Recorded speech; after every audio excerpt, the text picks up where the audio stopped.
എല്ലാ സഹോദരങ്ങൾക്കും നമ്മുടെ യൂട്യൂബ് ചാനലിലേക്ക് സ്വാഗതം. ഇപ്പോൾ എവിടെ നോക്കിയാലും യൂട്യൂബ് ചാനലുകൾ തമ്മിൽ അങ്ങോട്ടും ഇങ്ങോട്ടും വെല്ലുവിളികളും മത്സരങ്ങളും ഒക്കെയാണ് നടക്കുന്നത്. അതാണ് നമ്മളിങ്ങനെ കണ്ടുകൊണ്ടിരിക്കുന്നതും അല്ലേ. അപ്പോൾ നമ്മുടെ മസൂറ ഫാത്തിമ, അതായത് നമ്മുടെ നെജിലയുടെ ചാനലാണ്. അപ്പോൾ നെജിലയുടെ ചാനലും പിന്നീട് നമ്മുടെ ബീൻ ഫാമിലി എന്ന് പറയുന്ന മറ്റൊരു ചാനലും കൂടി തമ്മിൽ ഇപ്പോൾ ചെറിയൊരു സ്ക്രാച്ച് ആണ് എന്ന് വേണമെങ്കിൽ പറയാം. അപ്പോൾ അവർക്ക് പരസ്പരം അങ്ങോട്ടും ഇങ്ങോട്ടും കുറച്ച് കാര്യങ്ങളൊക്കെ രണ്ട് കൂട്ടരും പറയുന്നുണ്ട്. നെജില കാണിക്കുന്ന, അതായത് നെജില മറ്റുള്ളവരിൽ നിന്നും കൂടുതൽ ദാരിദ്ര്യം പറഞ്ഞ് കാശ് മേടിക്കുന്നു. അതുപോലെ നെജിലയുടെ ഹസ്ബൻഡൊന്നും അന്വേഷിക്കുന്നില്ല, ഹസ്ബൻഡ് മരിച്ചുപോയി, എത്തീം കുട്ടികളാണ് എന്നൊക്കെ പറഞ്ഞ ആ ഒരു കാര്യത്തിൽ എതിർത്തുകൊണ്ട് നമ്മുടെ ബീൻ ഫാമിലിയുടെ ആ ഒരു പെൺകുട്ടി രംഗത്ത് വന്നിട്ടുണ്ടായിരുന്നു. അപ്പോൾ അവർ തമ്മിൽ ചില പടകാളി ചണ്ടിച്ചങ്കരി പോർക്കിൽ മാർക്കിലൊക്കെ നടന്നുകൊണ്ടിരിക്കുകയാണ്. അപ്പോൾ എന്തായാലും ആ ഒരു വിഷയത്തിൽ നമ്മുടെ ബീൻ ഫാമിലിക്ക് എന്താണ് പറയാനുള്ളത് എന്ന് വെച്ചാൽ ബീൻ ഫാമിലിക്ക് പറയാനുള്ള കാര്യം നമുക്ക് കേൾക്കാം. ഞാൻ പച്ച ഇറച്ചി തിന്നുന്നു, നീല ഇറച്ചി തിന്നുന്നു, ചുവന്ന ഇറച്ചി തിന്നുന്നു എന്നൊക്കെ പറഞ്ഞ ആൾക്കാരൊക്കെ ഇവിടെ നമുക്ക് കുറച്ച് സംസാരിക്കാം. അപ്പോ ഞാൻ ഇട്ട ഫോട്ടോയും അതിന്റെ അവകാശിയും ഒക്കെ രംഗത്ത് വന്നിട്ടുണ്ട്. അവരുടെ തന്നെയാണ് എന്ന് അവര് സമ്മതിച്ചു. അപ്പോ ഞാനൊന്നും അറിയാതെ അല്ല സംസാരിക്കുന്നത് എന്നുള്ള കാര്യം മനസ്സിലായല്ലോ. അപ്പോ ഇതൊക്കെ സത്യമായത് കൊണ്ടാണ് എന്റെ പിന്നാലെ ആൾക്കാർ വരുന്നതും എനിക്കെതിരെ കൊട്ടേഷൻ പോകുന്നതും. എന്താ പറയാ, അപ്പൊ പിന്നെ എന്റെ മാതൃത്വത്തിനെ വരെ ചോദ്യം ചെയ്ത് എന്നിലെ സ്ത്രീത്വത്തെ അപമാനിച്ച് എന്നെ ജനിപ്പിച്ചതിന്റെ പേരിൽ എന്റെ മാതാപിതാക്കളെ വേദനിപ്പിച്ച് എന്റെ ജീവൻ മരണ പോരാട്ടം നടത്തി എന്റെ ഭർത്താവിനെ അപമാനിച്ച് ഒക്കെ മുന്നോട്ട് പോകുന്ന ആൾക്കാരോട് നിങ്ങൾ മുന്നോട്ട് തന്നെ പൊക്കോളൂ.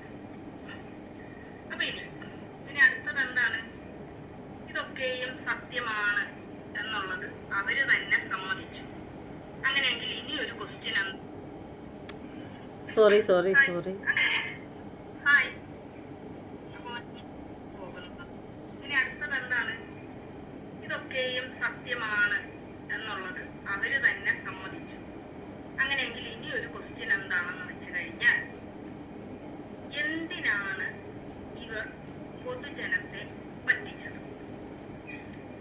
ഇല്ലാത്ത ദാരിദ്ര്യം പറഞ്ഞ് നെജിലയുടെ കാര്യം ഒരാളല്ല 3 പേരും ഭർത്താക്കന്മാരുണ്ടായിട്ടും അവർ ചെലവിന് കൊടുക്കുന്നില്ല എന്ന് സ്ഥാപിച്ച്, അവരിവരെ നോക്കുന്നില്ല എന്ന് സ്ഥാപിച്ച്, അവർ മറ്റ് സ്ത്രീകളുമായിട്ട് ബന്ധം പുലർത്തിയവരാണ് എന്ന് സ്ഥാപിച്ച്, ഒരു ഭർത്താവിനെ മാത്രമേ പരസ്ത്രീ ബന്ധം ആരോപിച്ചിട്ടുള്ളൂ കേട്ടോ. അപ്പൊ അങ്ങനെയൊക്കെ പറഞ്ഞുകൊണ്ട് എന്തിനാണ് സ്വയം നല്ലവളാവാൻ വേണ്ടിയിട്ട്, അല്ലെങ്കിൽ ഞാനൊരു നല്ല ഭാര്യയാണ്, ഞാനൊരു നല്ല പെണ്ണാണ്, ഞാനൊരു നല്ല ഉമ്മയാണ് എന്നൊക്കെ സ്ഥാപിക്കാൻ വേണ്ടിയിട്ട് ഒരു സമൂഹത്തിൽ തന്നെ ജീവിക്കുന്ന തന്റെ ഭർത്താക്കന്മാരെ ഇങ്ങനെ എന്തിനാണ് ഒരു മോശമായി ചിത്രീകരിച്ചുകൊണ്ട് മറ്റുള്ളവരുടെ സഹതാപം നേടുന്നത്? ഇനി ഈ പൊതു മീഡിയയിൽ വന്നിട്ട് ഇങ്ങനെ ദാരിദ്ര്യം പറയുമ്പോൾ ഇത് കാണുന്ന ആൾക്കാർ ആരാണ് നിങ്ങൾക്ക് സഹായം തരുന്നത്? മനസ്സ് സോഫ്റ്റ് ആയിട്ടുള്ള, അല്ലെങ്കിൽ മനസ്സിൽ ഒരു ഇത്തിരിയെങ്കിലും നന്മ അവശേഷിക്കുന്ന കുറെ ജനങ്ങളല്ലേ? അവരിൽ തന്നെ എത്ര പേര് കഷ്ടപ്പെടുന്ന ആൾക്കാരാണെന്ന് അറിയാമോ? ജീവിതത്തിന്റെ രണ്ടറ്റവും കൂട്ടിമുട്ടിക്കാൻ വേണ്ടിയിട്ട് പെടാപാടുപെടുന്ന ആൾക്കാർ പോലും നിങ്ങൾക്ക് പൈസ അയച്ചു തന്നിട്ടുണ്ട് എന്നുള്ളതാണ്. ഇത് നിങ്ങൾ നിർത്താൻ അത് സത്യം പറയുകയാണെങ്കിൽ നമ്മൾ ഒരു ആവശ്യം പറയുമ്പോൾ അല്ലെങ്കിൽ നമ്മുടെ സങ്കടം പറയുമ്പോൾ ഈ പൈസ നമുക്ക് എത്തിച്ചു തരുന്ന എല്ലാ ആളുകളിലും ഒരുപാട് പൈസയൊന്നും ഉണ്ടായിട്ടല്ല. അവരുടെ വിശാലമായിട്ടുള്ള ഹൃദയത്തിൽ നിന്നാണ് നമുക്ക് പൈസ തന്ന് സഹായിക്കണം എന്നൊരു തോന്നൽ അവരുണ്ടാവുന്നത്. ചിലപ്പോൾ ഒരുപാട് കാര്യങ്ങളുണ്ടാവും അവർക്ക് ചെയ്യാനായിട്ട്.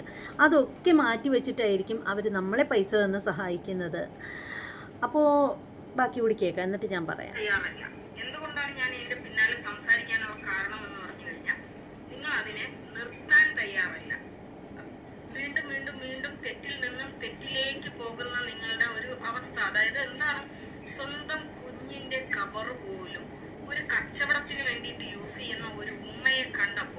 എനിക്കിതെല്ലാം പുറത്ത് പറയണമെന്ന് തോന്നി. പിന്നെ എൻ്റെ ആ ഒരു കമന്റിന് നിങ്ങൾ എന്താണ് എൻ്റെ മോള് എൻ്റെ മോള് എൻ്റെ മോള് എൻ്റെ മോള് എൻ്റെ മക്കൾ എന്ന് പറയുമ്പോൾ ലോകത്ത് നിങ്ങളെക്കാൾ കഷ്ടപ്പെടുന്ന, നിങ്ങളെക്കാൾ സ്ട്രഗിൾ ചെയ്യുന്ന ഒരുപാട് ഉമ്മമാരുള്ള സ്ഥലത്ത് ഇത്രയധികം ചതിയും വഞ്ചനയും വെച്ചുകൊണ്ട് നടക്കുന്ന നിങ്ങൾ ഒരു നല്ല സർട്ടിഫിക്കറ്റിന് വേണ്ടിയിട്ട് ഇങ്ങനെ പെടാപാട് പെടുന്നത് കണ്ടപ്പോൾ എനിക്കിതൊന്ന് പുറത്ത് പറയണമെന്ന് തോന്നിയതാണ്. പിന്നെ അതിന്റെ പിന്നാലെ നിങ്ങളുടെ എന്താണ്, നെജില നല്ലൊരു പെൺകുട്ടി തന്നെയാണ്, അല്ലാന്നുള്ള ഒരു അഭിപ്രായമൊന്നും എനിക്കില്ല. അവർ നല്ല സ്ത്രീ തന്നെയാണ്. പക്ഷേ എന്നാലും എനിക്കും പലപ്പോഴും തോന്നിയിട്ടുണ്ട് നെജിലയുടെ ആ ഒരു എന്താണ് കുട്ടികളെ പറ്റിയിട്ടുള്ള ആ ഒരു വർണ്ണന കുറച്ച് ഓവറാണെന്ന് തോന്നിയിട്ടുണ്ട്. കാരണം നമുക്ക് എല്ലാവർക്കും കുട്ടികളുള്ള ആളുകൾ തന്നെയാണ് നമ്മൾ, പ്രത്യേകിച്ച് മോളെ കുറിച്ചിട്ട്. മസൂറ മോള് എപ്പോഴും ആ ഒരു കുട്ടിയുടെ ആ ഒരു പെൺകുട്ടിയെ പറ്റി മാത്രമാണ് എപ്പോഴും നെജിലയ്ക്ക് പറയാനുള്ളത്. എന്നാൽ ആൺകുട്ടികളെ പറ്റി മുത്തുമോൻ പിന്നെ വേറൊരു കുട്ടി കൂടി ഉണ്ടല്ലോ, ആ കുട്ടികളെ പറ്റിയിട്ടൊന്നും അധികം പറഞ്ഞ് ഞാൻ കേൾക്കാറില്ല.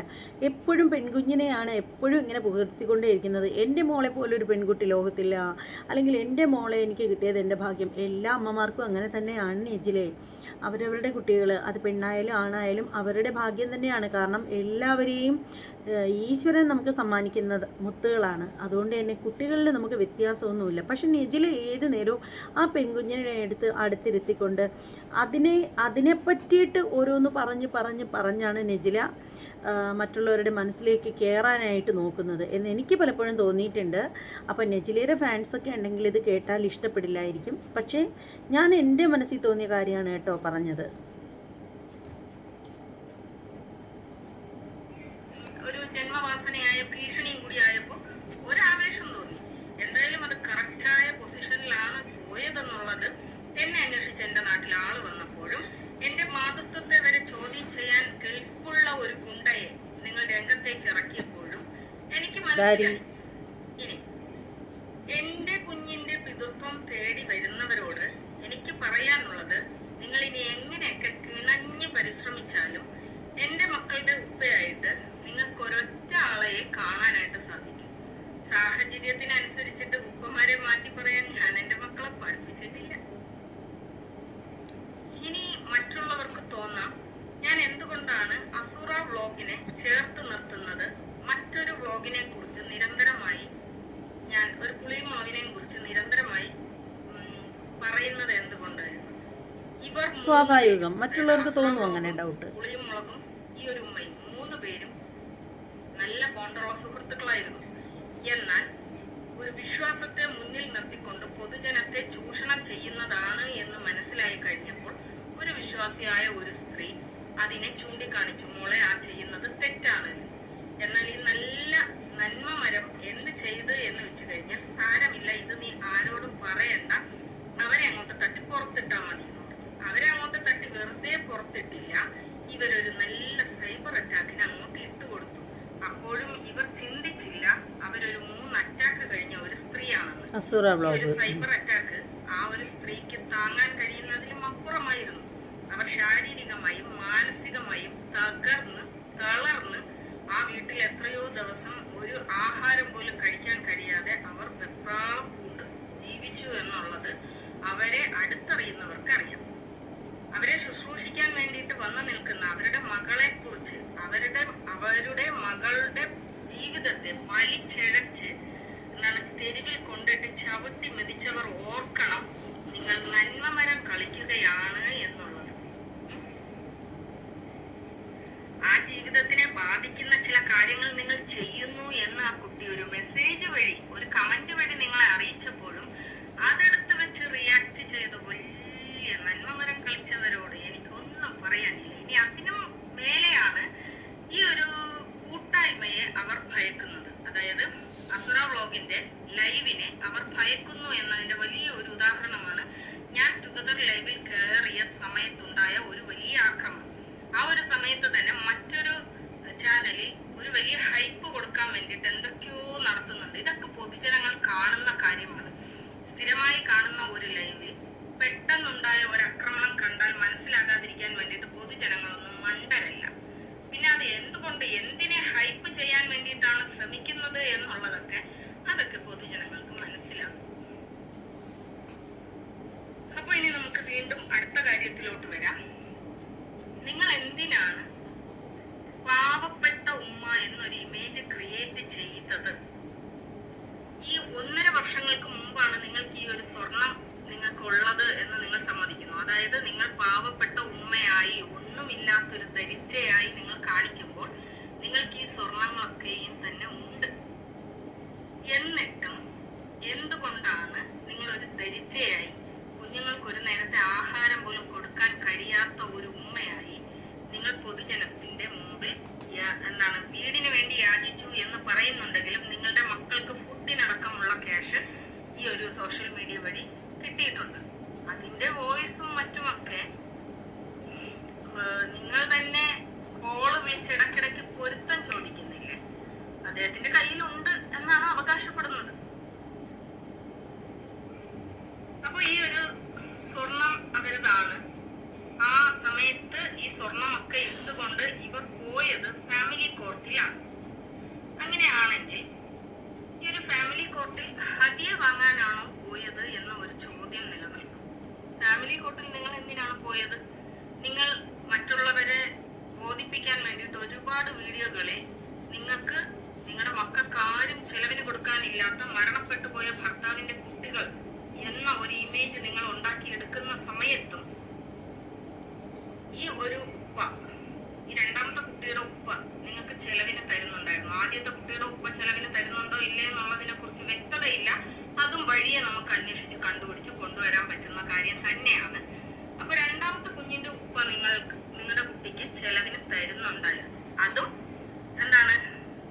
മാസം തരണ്ട, എനിക്ക് ഒന്നിച്ചൊരു തുകയായി തന്നാൽ മതി എന്ന് പറഞ്ഞുകൊണ്ട് ഫാമിലി കോർട്ടിൽ ആ ഒരു തുക വാങ്ങാനാണ് നിങ്ങൾ അന്ന് പോയത്.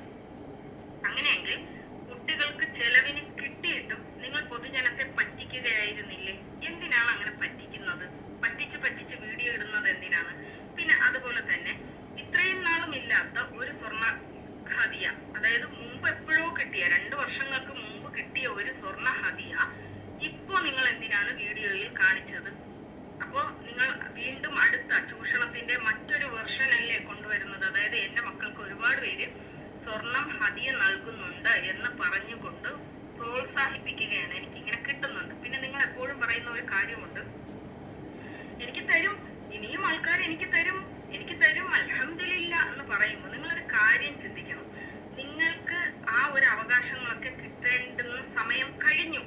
നിങ്ങൾ ചിലപ്പോൾ ദരിദ്രയായിരുന്നിരിക്കാം, പക്ഷെ അല്ല എന്നുള്ളത് നിങ്ങളുടെ ഓരോ വീഡിയോകൾ കാണുമ്പോഴും നമുക്ക് മനസ്സിലാകുന്നുണ്ട്. ഓരോ സത്യങ്ങൾ പുറത്തു വരുമ്പോഴും ഞങ്ങൾക്ക് മനസ്സിലാകുന്നുണ്ട് നിങ്ങൾ പറഞ്ഞ ആ ഒരു ദാരിദ്ര്യം എന്ന് പറയുന്നത് ഒരു ആർട്ടിഫിഷ്യൽ ആയിട്ടുള്ള ദാരിദ്ര്യമാണ്.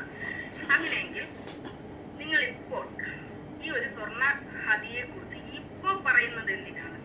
അത് നിങ്ങൾ വ്യക്തമാക്കേണ്ടതുണ്ട്. ഇത് മാത്രമല്ല, ശരിക്കു പറഞ്ഞാൽ ഈ ഒരു 5 കുട്ടികളെയും ഒരു ഉമ്മയെയും അവരുടെ ഉമ്മയെയും കാണിച്ചുകൊണ്ട് നിങ്ങൾ നടത്തിയ ഒരു ചാരിറ്റി, ആ ചാരിറ്റിയിൽ നിങ്ങൾക്ക് 3000 രൂപയല്ല പിരിഞ്ഞു കിട്ടിയത്. ആ തുക എന്ന് പറയുന്നത് ആ സ്ത്രീക്ക് അവകാശപ്പെട്ടതാണ്, അവരുടെ മക്കൾക്ക് അവകാശപ്പെട്ടതാണ്. അത് നിങ്ങൾ പിടിച്ചു വെക്കുന്നത് തെറ്റായ ഒരു കാര്യമാണ്. ഇപ്പോഴും ഞാൻ പറയുന്നു, അവർക്ക് അവകാശപ്പെട്ട ആ ക്യാഷ് അത് നിങ്ങൾ അവരെ തന്നെ ഏൽപ്പിക്കുക. അതൊരു മര്യാദയുടെ ഭാഗമാണ്. അതിന്റെയും തെളിവുകൾ ഇവിടെ കൊണ്ടുവന്നാൽ അതിനു വേണ്ടിയിട്ട് ഞാൻ മറ്റൊരു തെളിവ് ഞാൻ നിങ്ങൾക്ക് കാണിച്ചു തരാം. അതായത് തെളിവുകൾ ഇല്ലാത്തൊരു കാര്യവും ഞാൻ സംസാരിക്കുന്നില്ല എന്ന് കാണിക്കാൻ വേണ്ടിയിട്ടാണ് നിങ്ങൾ ഫാമിലി കോർട്ടിൽ പോയത് നിങ്ങളുടെ കുട്ടിയുടെ ചിലവിന്റെ പൈസ വാങ്ങാനാണ് എന്ന് തെളിയിക്കുന്ന ഒരു ഫോട്ടോ ഞാൻ ഇവിടെ കൊടുക്കുന്നുണ്ട്. പിന്നെ ഈ ഫോട്ടോയൊക്കെ ചെയ്യാൻ നിങ്ങൾ ആ ഒരാളിനെ ഭീഷണിപ്പെടുത്തി നിർത്തി ക്യാഷ് കൊടുക്കുന്നു, ക്യാഷ് വാങ്ങിക്കുന്നു. ആ ഫോട്ടോ എന്റെ മക്കളുടെ ഉപ്പമാര് ഇങ്ങനെയാണ് അങ്ങനെയാണ്, അവരൊന്നിനും കൊള്ളാത്തവരാണ് എന്നൊക്കെ പറഞ്ഞുകൊണ്ടുള്ള ഒരുപാട് കഥകൾ നിങ്ങൾ പറഞ്ഞിട്ടുണ്ട്. അപ്പൊ അപ്പോഴൊക്കെ ചിന്തിക്കണം, നിങ്ങൾ സ്വയം പുകഴ്ത്താൻ വേണ്ടിയിട്ട് ഉപയോഗിച്ചിരുന്നത് അവരൊരു സമൂഹത്തിൽ ജീവിക്കുന്ന ആൾക്കാരാണ്. അവർ മറ്റൊരു പെണ്ണിനെ കല്യാണം കഴിച്ച് ജീവിക്കുന്ന ഒരാളാണ്. ആ ഭാര്യയ്ക്ക് ഒരു കുടുംബക്കാരുണ്ടാകും, ആ ഭർത്താവിന് ഒരു ജീവിതമുണ്ട്, അദ്ദേഹം ജോലി ചെയ്യുന്ന സ്ഥലം, അദ്ദേഹത്തിന്റെ ചുറ്റുപാടുകൾ, ഇതൊക്കെയും തന്നെ അദ്ദേഹം ജീവിക്കുന്ന സാഹചര്യങ്ങളാണ്. അവിടെയൊക്കെയും ഒരു 2 വയസ്സുള്ള കുഞ്ഞിനെ പീഡിപ്പിക്കുന്ന ഒരു പീഡകനായിട്ടാണ് താങ്കൾ ചിത്രീകരിച്ചിരിക്കുന്നത്. ഇവിടെയും ഈ കുഞ്ഞിനെ പീഡിപ്പിക്കും എന്ന് പറഞ്ഞതല്ല വിഷയം എന്നുള്ളതും, കുഞ്ഞിനെ എന്നുള്ള ഒരു സെന്റൻസിനെ ഇവർ വളച്ചൊടിച്ച് കുഞ്ഞിനെ പീഡിപ്പിക്കും എന്ന് പറഞ്ഞതാണ്. അതിന് ഒരു ക്ലാരിഫിക്കേഷൻ നിങ്ങൾ കൊണ്ടുവരേണ്ടതാണ്. പക്ഷെ ഇതൊന്നും വലിയ മറ്റുള്ളവരെ ബാധിക്കാത്തത് കൊണ്ടും നിങ്ങളൊരു 3 കുട്ടികളെ വളർത്തുന്ന ഒരു ഉമ്മയായതുകൊണ്ടും ആരും ഇതിനെക്കുറിച്ച് ചോദിക്കുന്നില്ല. പക്ഷെ എല്ലാവരും ഇത് വിശ്വസിക്കുന്നെന്ന് കരുതണ്ട.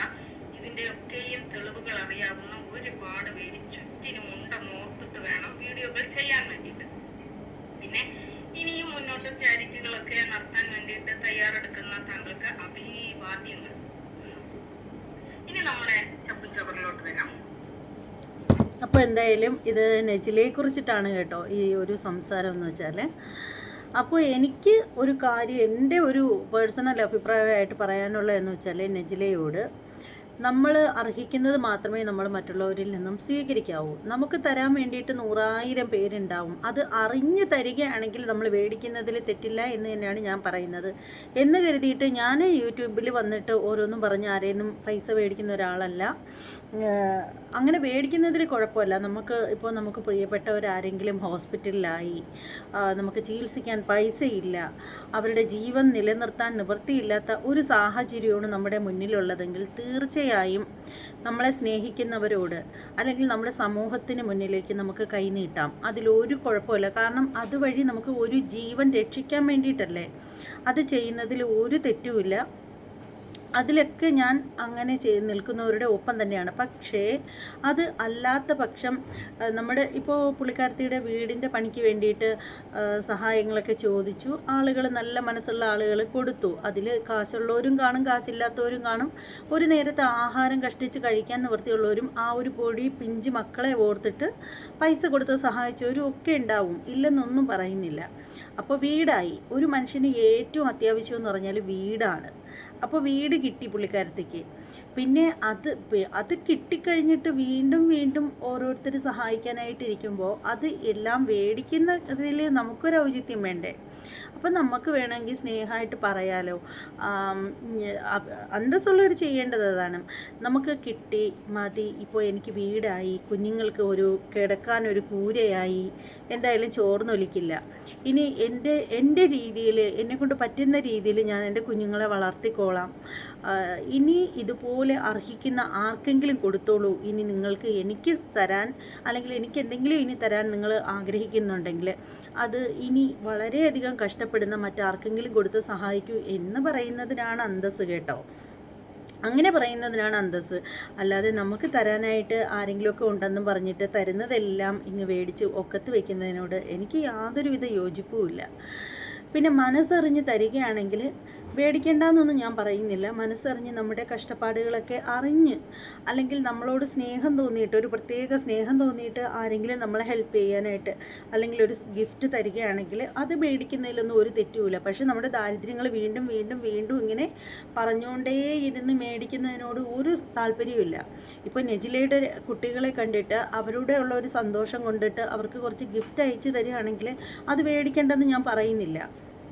ഇപ്പോൾ അല്ലെങ്കിൽ പെരുന്നാളോ എന്തെങ്കിലും, അപ്പോൾ സ്കൂൾ തുറക്കുന്നു, അങ്ങനെയൊക്കെ സംഭവം വരുമ്പോഴത്തേക്ക് ഒരു അമ്മ കുടുംബനാഥയായിട്ടുള്ള ഒരു ഫാമിലിയാണ് നെജിലയുടേത്.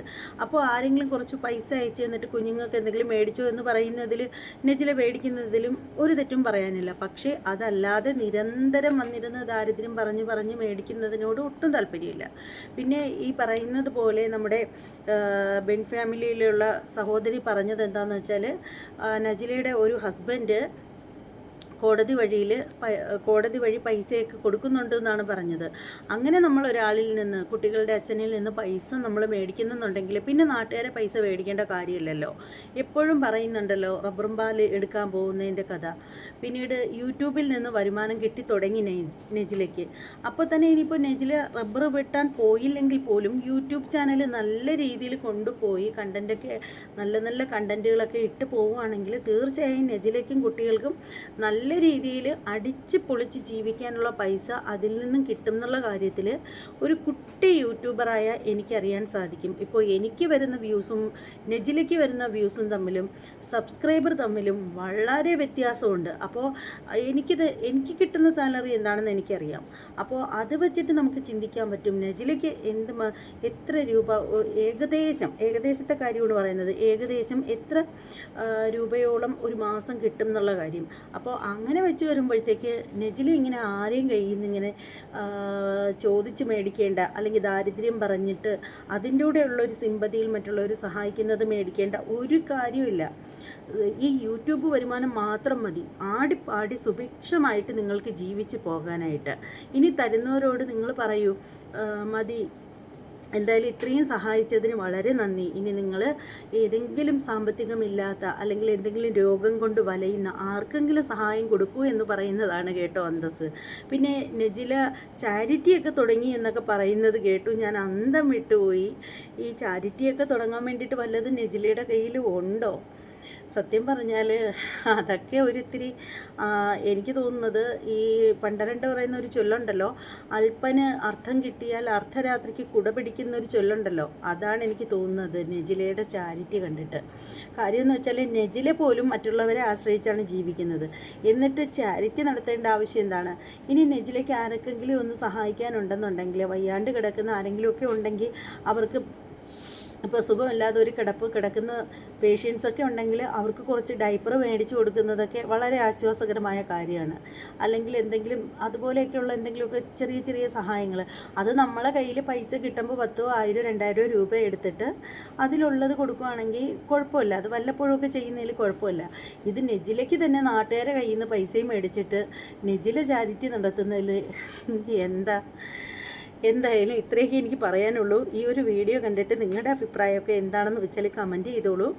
എന്തായാലും നെജിലയുടെ കേസിൽ എന്തൊക്കെയോ ജഗപുകകളൊക്കെ നടക്കുന്നുണ്ട്. നമ്മൾ കുറേ പേര് ശരിക്കും അറിയുന്നില്ല കാര്യങ്ങളൊക്കെ.